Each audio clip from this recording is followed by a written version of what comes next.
NVR cinemas spider teaser విడుదలై ఇప్పటికి correct గా 2 గంటల వ్యవధి పూర్తయింది. ఈ 2 గంటల వ్యవధిలో ఈ టీజర్ కు వచ్చిన లైక్స్ 78,000, డిస్లైక్స్ 5,600 మాత్రమే. మురుగదాస్ సినిమా అంటేనే ఇంతే, క్రేజ్ మామూలుగా ఉండదు, పీక్ స్టేజ్ లో ఉంటుంది. సైలెంట్ గా సినిమాను మన ముందుకు తెస్తాడు, ప్రేక్షకుల మొత్తాన్ని తన వైపుకు తిప్పేసుకుంటాడు. అదే మురుగదాస్ స్పెషాలిటీ. ఈ టీజర్ ను చూసి అభిమానులు పండగ చేసుకుంటున్నారు.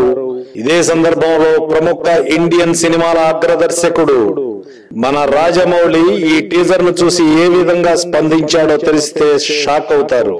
ఎలా స్పందించాడో ఆయన భావంలోనే వినండి. ఇప్పుడు మాకు అర్థమైంది ఈ సినిమా ఎందుకు స్పైడర్ అయిందో.